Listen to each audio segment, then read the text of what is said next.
68년 인생 잿더미에서 피운 떡볶이 연기가 기적을 부르다. 저는 올해 68세 평범한 할머니입니다.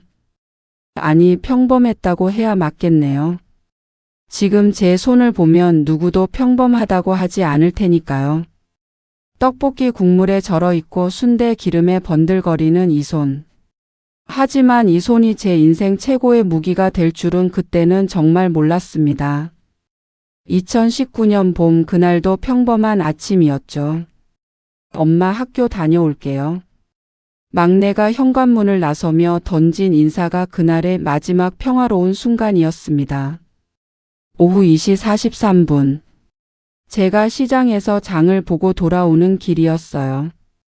골목 어귀를 돌아서는데 검은 연기가 하늘을 뒤덮고 있더군요. 가슴이 철렁 내려앉았습니다. 그 연기가 나오는 곳이 바로 우리 집 방향이었으니까요. 아니야, 설마. 하지만 제 불안한 예감은 늘 적중하더라고요. 평생 그래왔듯이 말이죠. 장바구니를 내던지고 뛰었습니다. 무릎이 아파도 숨이 턱까지 차올라도 그냥 뛰었어요. 하지만 이미 늦었더군요. 우리 집은 이미 시커먼 잿더미가 되어 있었습니다. 할머니, 위험해요. 물러서세요. 소방관이 저를 잡았지만 저는 미친 듯이 소리쳤죠. 우리 집이에요. 저기가 우리 집이란 말이에요. 30년 동안 살았던 집. 아이들과 함께 웃고 울었던 그 공간이 단 몇 시간 만에 사라져 버렸습니다. 통장, 집문서, 아이 아빠 영정사진까지. 모든 게 제가 되어 버렸더군요. 그런데 정말 이상한 건 그 순간 제일 먼저 든 생각이 뭔지 아세요? 아이들 저녁은 뭘 해먹이지? 웃기죠? 집이 타버렸는데 저녁 걱정을 하고 있다니. 하지만 엄마라는 게 그런 거 아니겠어요? 세상이 무너져도 아이들 밥 걱정부터 하는 게 엄마니까요. 화재 원인은 전기 누전이었습니다. 보험? 그런 게 있을 리가요. 먹고 살기 바빠서 보험료 낼 돈도 아까웠던 시절이었으니까요. 하룻밤 사이에 저희는 길거리에 나앉은 신세가 됐습니다. 큰애가 고3, 작은애가 중2. 제일 돈 들어갈 시기에 이런 일이 생기다니 하늘도 무심하다 싶었죠. 엄마, 나 대학 안 갈게. 일할게. 큰애가 그러는데 가슴이 찢어지는 것 같았습니다. 아니, 정확히는 찢어졌죠. 지금도 그때 생각하면 눈물이 나요. 무슨 소리야? 너는 공부해야지. 엄마가 어떻게든 할게. 근데 어떻게든 한다는 게 뭘까요? 68세 노인네가 할 수 있는 일이 뭐가 있겠어요? 식당 서빙? 요즘은 젊은 사람도 안 뽑는데요. 청소? 이미 자리가 다 차 있더라고요. 그때 문득 돌아가신 친정어머니 생각이 났습니다. 얘야, 사람은 먹는 걸로 살고 먹는 걸로 죽는다. 네가 만약 길바닥에 나앉게 되더라도 음식 하나만 제대로 할 줄 알면 굶지는 않는다. 어머니는 평생 시장에서 분식집을 하셨죠. 저도 어렸을 때부터 어깨너머로 배웠고요. 떡볶이, 순대, 튀김. 그래, 이거다 싶었습니다. 하지만 가게를 낼 돈이 어디 있겠어요? 보증금은커녕 당장 오늘 잘 곳도 없는 판에. 그때 동네 아저씨 한 분이 찾아오셨어요. 자네 리어카 하나 끌고 장사해 볼 생각 없나? 내 창고에 안 쓰는 리어카 하나 있는데. 리어카라. 자존심이 상했죠. 평생 남들 앞에 떳떳하게 살았는데 리어카를 끌고 거리에서 장사를 한다고요? 하지만 아이들 얼굴을 보니 자존심이고 뭐고 사치더라고요. 감사합니다. 꼭 갚을게요. 그렇게 저는 68세의 나이에 리어카 장사를 시작했습니다. 2019년 4월 15일. 잊을 수 없는 날이에요. 제가 처음 리어카를 끌고 거리로 나선 날이거든요. 새벽 4시에 일어나 준비를 시작했습니다. 떡은 전날 밤에 미리 불려놨고 고추장 양념은 친정어머니 비법 그대로 만들었죠. 엄마 떡볶이가 제일 맛있다고 했지? 30년 전 그 맛 그대로야. 순대는 시장에서 제일 싱싱한 걸로 골랐고 튀김도 직접 만들었어요. 새벽부터 기름 냄새가 온 몸에 배더라고요. 오전 11시 드디어 거리로 나섰습니다. 그런데 리어카가 이렇게 무거운지 처음 알았어요. 조금만 오르막이어도 온 몸에 힘을 줘야 했고 내리막에서는 리어카가 저를 끌고 가더라고요. 할머니 떡볶이 얼마예요? 첫 손님이었어요. 교복 입은 여고생 둘이었죠. 3,000원이야. 떨리는 목소리를 감추려 애썼지만 손은 계속 떨렸습니다. 에이 비싸다. 저기 분식집은 2,000원인데. 아이들이 돌아서 가버렸어요. 그 뒷모습을 보면서 눈물이 핑 돌았습니다. 그래도 꾹 참았죠. 여기서 울면 안 된다. 시작도 하기 전에 무너지면 안 된다고 스스로를 다독였어요. 하지만 그날은 정말 최악이었습니다. 점심시간이 지나도 손님은 없고 지나가는 사람들의 시선은 따가웠죠. 쯧쯧 저 나이에 리어카를 끌고 다니네. 위생이나 괜찮을까? 아줌마들은 왜 자꾸 길거리를 막고 장사를 하는지. 수군거리는 소리가 다 들렸어요. 못 들은 척했지만 가슴에 대못을 박는 것 같았습니다. 오후 3시쯤 되니까 몸도 지쳤어요. 아침부터 제대로 앉지도 못하고 서 있으니 다리가 퉁퉁 붓더라고요. 그때였어요. 할머니. 누군가 부르는 소리에 고개를 들었더니 정장 입은 남자가 서 있었습니다. 40대 중반쯤 되어 보였어요. 떡볶이 한 그릇 주세요. 아, 네. 감사합니다. 급하게 떡볶이를 담았어요. 너무 기뻐서 손이 더 떨렸죠. 남자는 한 입 먹더니 표정이 묘하게 변했습니다. 이거 혹시 30년 전 시청 앞 엄마 손 분식 맛 아닌가요?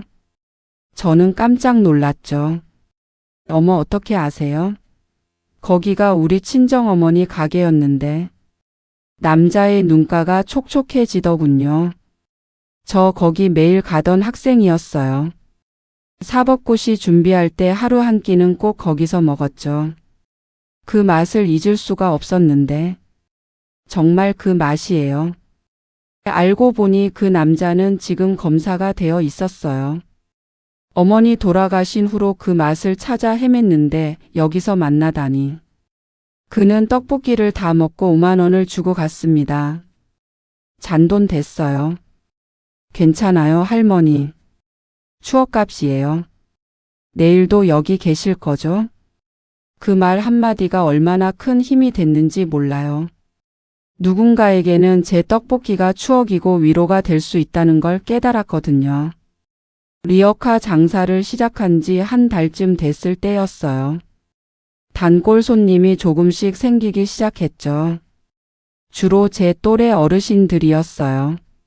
아주머니 떡볶이는 옛날 맛이 나서 좋아. 순대도 냄새 안 나고 쫄깃해.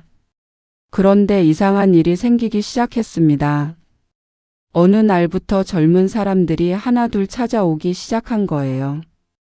할머니 여기가 그 황금손 할머니 리어카 맞아요? 황금손 할머니? 처음 듣는 별명이었어요. 인스타그램에 소문났어요. 할머니 순대 먹으면 합격한다고. 알고 보니 한 달 전에 왔던 그 검사님이 SNS에 제 이야기를 올렸더라고요. 30년 전 추억의 맛을 찾았다면서요. 그런데 더 놀라운 건 그 다음이었어요. 할머니 전 이번에 공무원 시험 봐야 하는데 순대 특별히 만들어 주실 수 있어요? 특별하게라니? 할머니가 손수 만든 순대요. 소문 들었어요. 할머니가 예전에. 그 젊은이의 말에 저는 잠시 말문이 막혔습니다. 어떻게 알았을까요? 제가 40년 전에 순대 명인이셨던 시아버님 밑에서 10년간 순대 만드는 법을 배웠다는 걸. 시아버님은 일제강 점기 때부터 순대를 만드셨던 분이에요. 며느라, 순대는 단순한 음식이 아니다. 정성이고 약이야. 제대로 만들면 사람을 살릴 수도 있어. 그때는 그냥 흘려들었는데 시아버님은 순대 속에 한약재를 넣는 비법을 갖고 계셨죠. 단기 환기 구기자. 겉보기엔 평범한 순대지만 먹고 나면 몸이 든든해지고 머리가 맑아지는 효과가 있었어요. 좋아, 특별히 만들어 줄게. 대신 약속 하나 해야 해.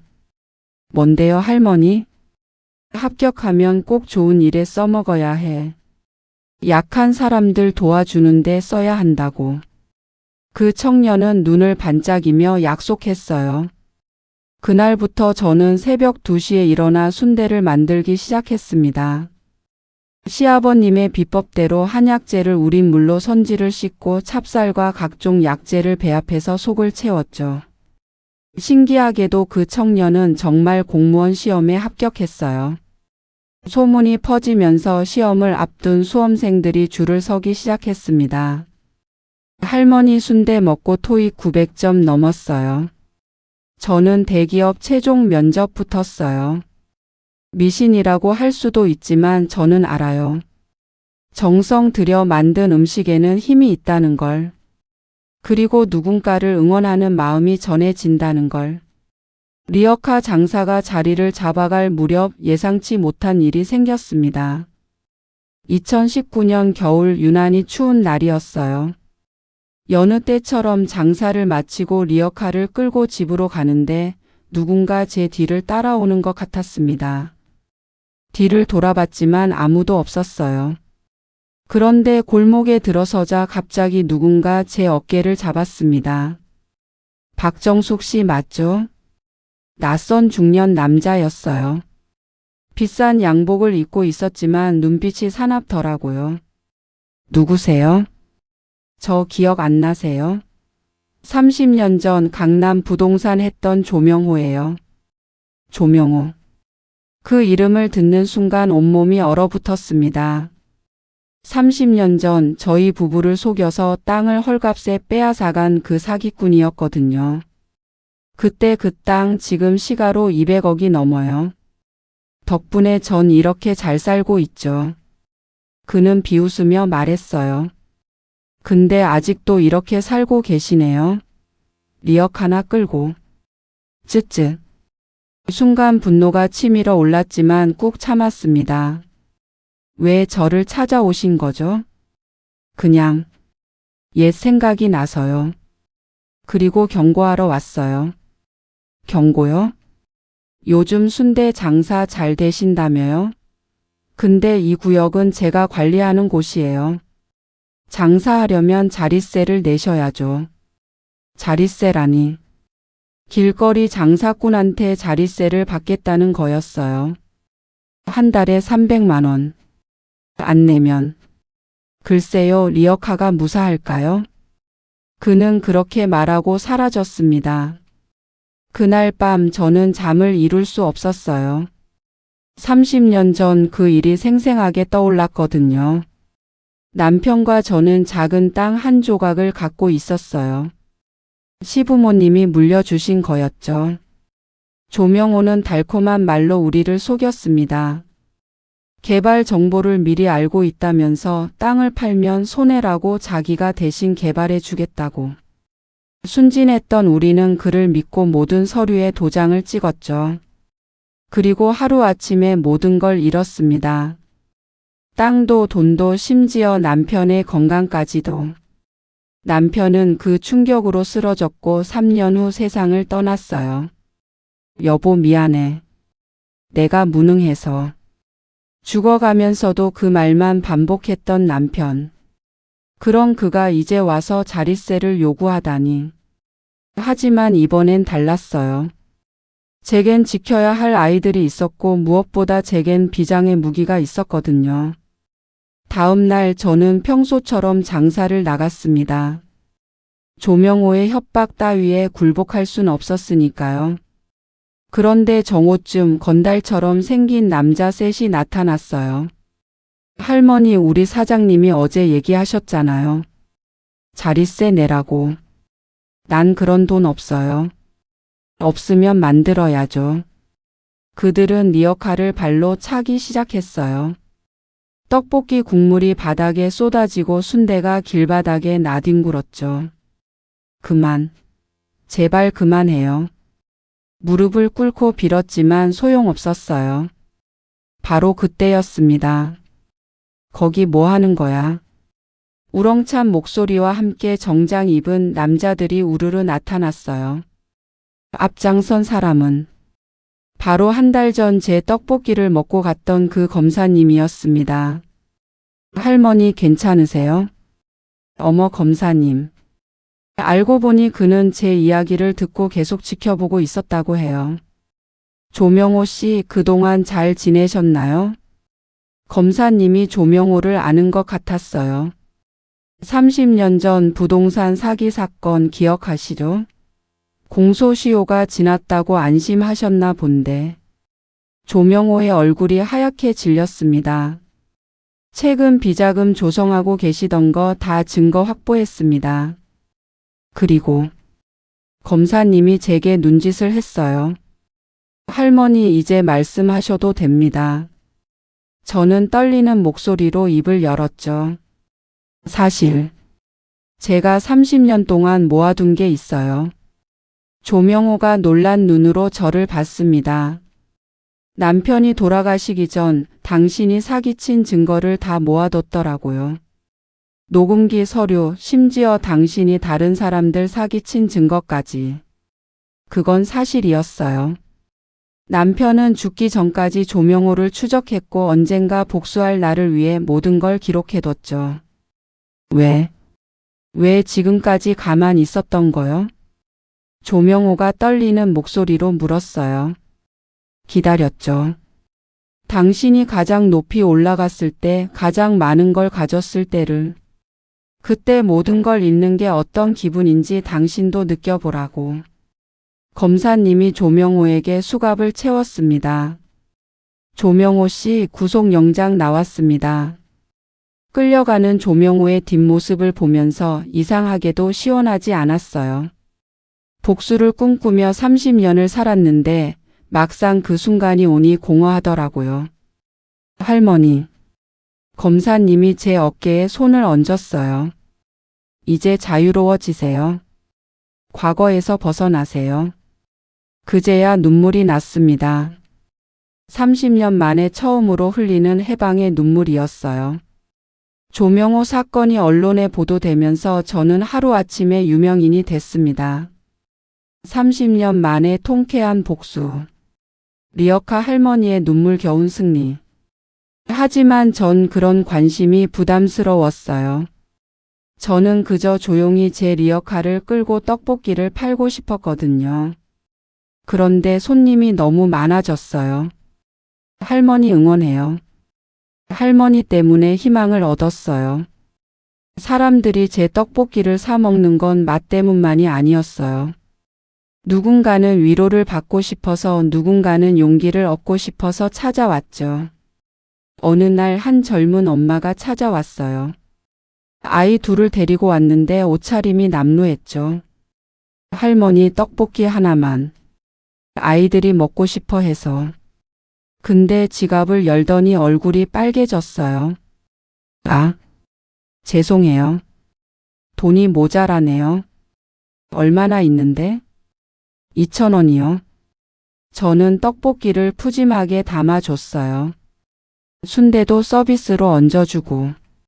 할머니 이건 너무 많아요. 전 2,000원밖에. 괜찮아. 대신 약속 하나 해줘. 뭔데요? 포기하지 마. 지금 힘들어도 절대 포기하지 마. 그 엄마의 눈에 눈물이 고였어요. 감사해요, 할머니. 정말 감사해요. 나중에 안 사실인데 그 엄마도 남편이 사업 실패로 도망가고 혼자 아이들을 키우고 있었대요. 한 달 후 그 엄마가 다시 찾아왔어요. 깔끔한 정장을 입고 아이들도 새 옷을 입고 있었죠. 할머니, 저 취직했어요. 할머니가 주신 용기 덕분이에요. 그녀는 5만 원을 주고 갔어요. 그때 떡볶이 값이에요. 그리고 희망값이요. 이런 일이 하나 둘 쌓이면서 깨달았어요. 제 리어카는 단순히 떡볶이를 파는 곳이 아니라는 걸. 누군가에겐 위로의 공간이고 누군가에겐 희망의 씨앗이 되는 곳이라는 걸. 2020년 봄 코로나가 시작됐어요. 거리에 사람이 사라지고 장사는 완전히 망했죠. 하루 종일 서 있어도 손님이 한두 명뿐이었어요. 엄마 이제 그만하자. 우리가 알바해서 엄마 모실게. 아이들이 그랬지만 전 포기할 수 없었어요. 리어카를 놓는 순간 제 삶의 의미도 사라질 것 같았거든요. 그런데 그때 뜻밖의 사람이 찾아왔어요. 어머님. 60대 중반의 여성이었어요. 고급스러운 차림새였지만 얼굴이 많이 수척했죠. 저 기억 안 나세요? 40년 전 어머님 시댁 옆집에 살았던 영순이에요. 영순이. 기억났어요. 가난한 집 딸이었는데 공부를 정말 잘했죠. 어머 영순아. 이게 얼마만이야? 어머님 덕분에 제가 여기까지 왔어요. 무슨 말인가 했더니 40년 전 일을 얘기하더군요. 그때 영순이네는 너무 가난해서 영순이가 고등학교 진학을 포기하려 했대요. 근데 제가 몰래 학비를 대줬다는 거예요. 그때 시아버님이 주신 순대 판 돈으로. 맞아요. 기억났어요. 시아버님이 돌아가시면서 비상금을 남겨주셨는데 전 그 돈을 영순이 학비로 썼죠. 덕분에 저는 대학까지 갔고 지금은 대기업 임원이 됐어요. 영순이는 봉투 하나를 내밀었어요. 이건 40년 동안 갚고 싶었어요. 이자까지 해서 5천만 원이에요. 저는 거절했죠. 남 보답 받으려고 한 게 아니야. 알아요. 그래서 더 갚고 싶은 거예요. 그리고 영순이가 제안을 했어요. 어머님 푸드트럭 하나 마련해 드릴게요. 리어카는 너무 힘드시잖아요. 솔직히 마음이 흔들렸어요.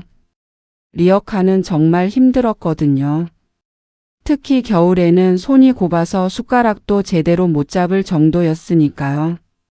하지만 고맙지만 괜찮아. 리어카가 내 정체성이야. 영순이는 이해한다는 듯 고개를 끄덕였어요.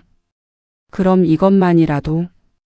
두꺼운 장갑과 핫팩 한 상자였어요. 어머님 손 너무 거칠어지셨어요. 이거라도 쓰세요. 그날 영순이와 한참을 얘기했어요. 알고 보니 영순이도 쉽지 않은 삶을 살았더라고요. 여자라는 이유로 무시당하고 승진해서 번번이 밀리고. 그럴 때마다 어머님 생각했어요. 어머님이 보여주신 그 강인함을. 내가 뭘. 시아버님 돌아가시고 혼자 두 아이 키우시면서도 꿋꿋하셨잖아요. 그걸 보고 배웠어요.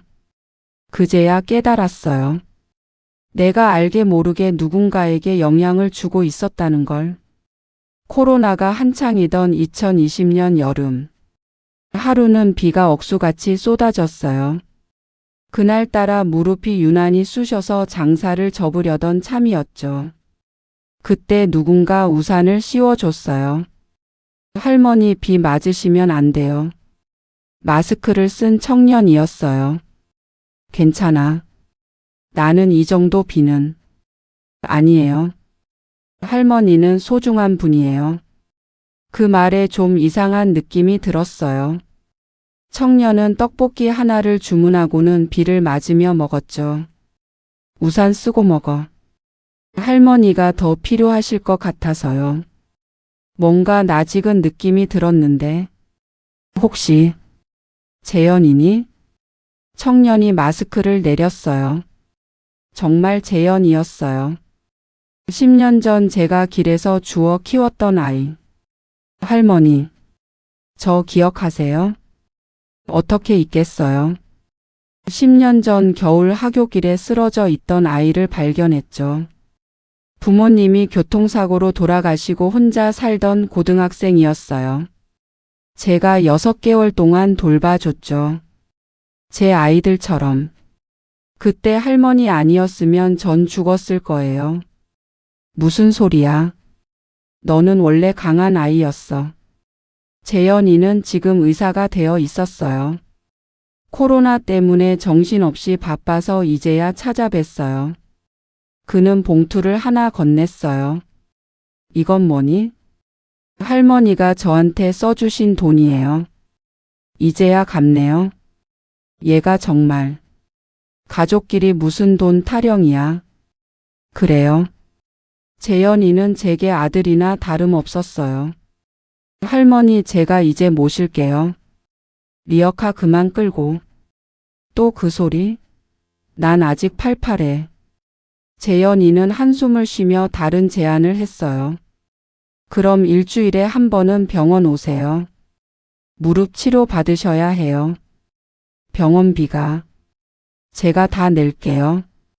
아니, 제가 직접 치료해 드릴게요. 그날 이후 재현이는 정말 일주일에 한 번씩 와서 제 무릎을 봐줬어요. 침도 놔주고 물리치료도 해주고. 신기하게도 무릎이 많이 좋아졌죠. 할머니, 제가 떡볶이 좀 팔아도 될까요? 내가? 왜? 제 환자들한테 나눠주고 싶어서요. 병원 밥만 먹으면 우울해지거든요. 그래서 가끔 재현이가 와서 떡볶이를 포장해 갔어요. 나중에 들으니 환자들이 정말 좋아했대요. 이런 떡볶이는 처음이에요. 마음이 따뜻해져요. 그 얘기를 듣고 생각했죠. 음식은 단순히 배를 채우는 게 아니라 마음을 채우는 거라고. 2021년 봄 믿을 수 없는 일이 일어났어요. 어느 날 외국인 관광객 무리가 제 리어카를 찾아왔어요. 할머니 떡볶이요? 알고 보니 유명 여행 유튜버가 제 이야기를 소개했대요. 서울의 전설적인 리어카 할머니라면서. 순식간에 제 리어카는 관광 명소가 됐어요. 하루에 외국인만 수십 명이 찾아왔죠. 놀라워요, 최고야. 최고의 떡볶이. 근데 진짜 놀라운 건 그들이 제 이야기를 다 알고 있다는 거였어요. 화재로 전 재산을 잃고 리어카로 다시 일어선 이야기를. 어떤 프랑스 관광객은 눈물을 흘리기도 했어요. 전쟁으로 인해 가족을 잃은 경험이 있는 할머니와 상대의 모습이 그 할머니를 떠올리게 하네요. 그들은 떡볶이를 먹으며 자기 할머니 이야기를 들려줬어요. 전쟁, 가난, 상실. 나라는 달라도 할머니들의 이야기는 비슷했어요. 그때 깨달았죠. 제 이야기가 단순히 제 이야기가 아니라는 걸. 모든 할머니들, 모든 어머니들의 이야기라는 걸. 어느 날은 CNN 기자가 찾아왔어요. 할머니 이야기를 세계에 알리고 싶어요. 인터뷰를 했는데 마지막 질문이 인상적이었어요. 어떤 비밀이 있나요? 비결이 뭐냐고요? 비밀은 없습니다. 그냥 사랑입니다. 비결 같은 건 없어요. 그저 사랑이죠. 떡볶이에 담는 사랑, 순대에 담는 정성, 손님들에게 전하는 진심. 그게 전부예요. 방송이 나간 후 더 놀라운 일이 생겼어요. 세계 각국에서 편지가 오기 시작한 거예요. 당신의 이야기가 저에게 희망을 주었습니다. 왜냐하면 당신 덕분에 포기하지 않았어요. 심지어 어떤 미국 할머니는 자기도 푸드트럭을 시작했다고 사진을 보냈어요. 당신 덕분에 70세에 다시 시작하게 되었어요. 70세에 다시 시작했대요. 제가 누군가에게 용기가 됐다니. 평생 그저 먹고 사느라 바빴던 제가 말이에요. 제11장 아이들의 날개. 2021년 가을 큰애가 대학을 졸업했어요. 엄마, 나 이번에 대기업 최종 합격했어. 믿을 수가 없었어요. 화재로 모든 걸 잃었을 때 대학 포기하겠다던 그 아이가 엄마가 보여준 거야. 포기하지 않으면 된다는 걸. 작은 애도 고등학교를 무사히 마치고 대학에 갔어요. 엄마, 나 요리학과 갈래. 요리학과? 엄마처럼 되고 싶어. 음식으로 사람들을 행복하게 해주는 사람. 그 말에 눈물이 났어요. 제가 부끄럽지 않은 엄마였구나. 리어카를 끄는 게 창피하지 않을까 늘 걱정했는데. 엄마, 우리가 제일 자랑스러워하는 게 뭔지 알아? 뭔데? 엄마가 우리 엄마라는 거야. 큰애가 입사하고 첫 월급을 탔을 때 엄마, 이제 리어카 그만 끌어도 돼. 내가 모실게. 하지만 전 거절했어요. 아직 안 돼. 내 리어카를 기다리는 사람들이 있어. 진짜였어요. 매일 오는 할아버지, 수능 준비하는 학생들, 퇴근길에 들르는 직장인들.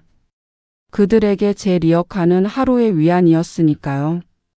그럼 엄마, 이것만이라도. 큰애가 준 건 새 리어카였어요. LED 조명도 달려있고 바퀴도 부드럽게 굴러가는 최신형. 이거 비싸겠는데? 엄마가 더 비싸. 우리한테는. 작은 애는 매일 와서 재료 손질을 도와줬어요. 엄마, 이 양념 비율 좀 가르쳐줘. 왜? 나중에 엄마 레시피 이어받아야지. 그래요. 이제 제 떡볶이와 순대는 다음 세대로 이어질 거예요. 근데 단순히 레시피만 이어지는 게 아니겠죠. 제가 담았던 마음, 정신, 철학까지도. 2022년 여름 조명호가 출소했다는 소식을 들었어요. 모범수로 감명받아 일찍 나왔대요. 불안했지만 이제 와서 뭘 또 하겠나 싶었죠. 그런데 어느 날 아침 리어카가 엉망이 되어 있었어요. 타이어는 펑크 났고 조리도구는 다 부서져 있었죠. CCTV를 확인해 보니 복면 쓴 사람들이었지만 직감적으로 알았어요. 조명호의 짓이라는 걸. 그날 저녁 조명호가 직접 나타났어요. 아직도 정신 못 차렸어? 당신이야말로 정신 못 차린 거 아니에요? 내가 누군지 알아? 나 아직도 돈 많고 사람 많아. 그는 여전히 오만했어요. 이번엔 가만 안 둬. 내 아들, 딸 다 건드릴 거야. 순간 머리가 하얘졌어요. 아이들을 건드린다고? 그건 절대 용납할 수 없었어요. 당신, 진짜 그럴 거예요? 해보면 알겠지. 그가 비웃으며 돌아섰을 때, 조명호 씨. 낯선 목소리였어요. 정장 입은 남자 여러 명이 서 있었죠. 국세청입니다. 탈세 혐의로 조사받으셔야겠습니다. 또 경찰입니다. 협박 및 재물손괴 현행범으로 체포합니다. 알고 보니 제가 도와줬던 사람들이었어요. 순대 먹고 공무원 시험 붙었던 청년은 국세청 직원이 되어 있었고 떡볶이 먹고 힘을 얻었던 또 다른 청년은 경찰이 되어 있었죠. 그들이 몰래 수사를 진행하고 있었던 거예요. 할머니가 위험하다는 소식 듣고 왔습니다. 할머니는 우리가 지킬게요. 조명호는 다시 수갑을 차고 끌려갔어요. 이번엔 아주 오랫동안 나오지 못할 거래요. 그런데 신기했어요. 이번엔 정말 후련했거든요. 혼자 힘으로 이긴 게 아니라 제가 도왔던 사람들이 저를 도와준 거니까. 세상은 그렇게 돌고 도는 거였어요. 제14장 떡볶이가 만든 기적. 2023년 기적 같은 일이 일어났어요. 정부에서 제 사연을 듣고 대한민국 희망상을 주기로 했대요. 리어카 할머니의 불굴의 정신이 국민들에게 희망을 줬다면서요. 시상식장에 가니 대통령도 계셨어요. 할머니 덕분에 많은 국민이 용기를 얻었습니다. 상금도 받았지만 그보다 값진 건 따로 있었어요. 시아버님의 독립운동 공적도 인정받게 된 거예요. 뒤늦게나마 독립유공자로 인정받았죠. 시아버님 보고 계시죠? 며느리가 당신 뜻 잘 이어받고 있어요. 하늘을 보며 속으로 말했어요. 그날 이후 더 놀라운 일이 생겼어요. 대기업에서 제 스토리를 브랜드로 만들고 싶다고 연락이 왔어요. 할머니 떡볶이 프랜차이즈 어떠세요? 솔직히 고민됐어요. 프랜차이즈가 되면 제 떡볶이가 전국으로 퍼질 수 있으니까요. 하지만 미안하지만 거절할게요. 왜요? 조건이 마음에 안 드세요? 그게 아니라 제 떡볶이는 리어카에서 제 손으로 만들어야 해요. 그게 진짜거든요. 대신 다른 제안을 했어요. 레시피는 공개할게요. 누구나 만들 수 있게. 대신 조건이 있어요. 뭔데요? 어려운 사람들을 위해 일정 부분은 무료로 나눠줘야 해요. 그렇게 할머니 떡볶이 레시피가 공개됐어요. SNS에서 폭발적인 반응이 왔죠. 할머니 레시피로 만들었더니 정말 맛있어요. 우리 동네에도 할머니처럼 리어카 하시는 분께 레시피 알려드렸어요. 전국에서 비슷한 사연을 가진 분들이 제 레시피로 장사를 시작했대요. 그것보다 더 뿌듯한 일이 어디 있겠어요? 제15장 마지막 순대 새로운 시작. 2024년 봄 제 나이 70세가 됐어요. 이제 정말 리어카가 무거워지기 시작했죠. 무릎도 예전 같지 않고 손도 떨리기 시작했어요. 엄마 이제 진짜 그만하자. 아이들의 간곡한 부탁에 결심했어요. 은퇴를. 마지막 날을 공지하니 믿을 수 없는 일이 벌어졌어요. 새벽 4시부터 줄이 서기 시작한 거예요. 할머니 마지막 떡볶이 꼭 먹고 싶어요. 하루 종일 줄이 끊이지 않았어요. 제가 도와줬던 사람들, 단골 손님들, 처음 보는 사람들까지. 할머니 덕분에 살았어요. 할머니가 있어서 버틸 수 있었어요. 할머니 정말 고마웠어요. 하루 종일 눈물 바다였어요. 저도 울고 손님들도 울고. 마지막 손님은 뜻밖의 사람이었어요. 조명호의 아내였어요.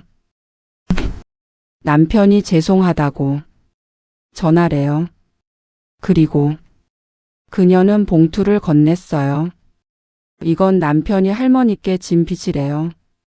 30년 전 그 땅값이요. 이제 와서 받아주세요. 그래야 남편도 편해질 거예요. 전 결국 받았어요. 하지만 그 돈은 제가 쓰지 않았죠. 할머니 희망재단을 만들었어요. 어려운 사람들이 다시 일어설 수 있도록 돕는 재단. 리어카든 포장마차든 작은 가게든 시작할 수 있도록 도와주는 곳이에요. 에필로그 연기 속에 피어난 희망. 지금은 2024년 겨울. 전 더 이상 리어카를 끌지 않아요. 대신 작은 가게를 열었죠. 할머니 순대국밥. 아들, 딸이 함께 운영해요. 가게 들어오는 출입구 한쪽 벽에는 제 리어카가 전시되어 있어요. 녹슬고 낡았지만 제 인생의 증거죠. 가끔 손님들이 물어요. 할머니 후회 안 하세요? 그렇게 고생하신 거? 그럼 전 웃으며 대답해요. 후회요? 천만에요. 덕분에 진짜 인생을 살았어요. 화재로 모든 걸 잃었을 때 전 모든 것을 내려놓고 마음을 비우고 싶었죠. 하지만 지금 돌아보니 그게 새로운 시작이었어요. 제 더미 위에서 피운 떡볶이 연기. 그 연기가 수많은 사람들에게 향기가 됐어요. 희망의 향기, 위로의 향기, 사랑의 향기. 오늘도 가게에는 손님이 가득해요. 할머니 이야기 듣고 왔어요. 할머니처럼 되고 싶어요. 그럴 때마다 전 말해요. 특별한 건 없어요. 그저 포기하지 않으면 돼요. 그리고 마음속으로 덧붙이죠. 그리고 누군가를 진심으로 사랑하면 돼요. 제 손은 여전히 떡볶이 국물 냄새가 나요. 순대 기름에 번들거리고요. 하지만 이제 그게 자랑스러워요. 이 손이 만든 기적을 봤으니까요. 내일도 전 일찍 일어날 거예요. 가게 문을 열고 떡볶이를 끓이고 순대를 찔 거예요. 누군가는 그걸 먹고 힘을 낼 테고, 누군가는 위로받을 테고, 누군가는 희망을 찾을 거예요. 그게 제 인생이에요. 68년 인생 잿더미에서 시작한 제 두 번째 삶. 그리고 이제 시작되는 세 번째 삶. 끝이 아니라 또 다른 시작이에요. 리어카는 내려놨지만 제 정신은 계속 굴러갈 거예요. 죽는 날까지, 아니 그 이후에도. 제가 만든 작은 기적이 더 큰 기적이 되길 바라며. 오늘도 전 떡볶이를 끓입니다. 사랑을 담아서, 희망을 담아서.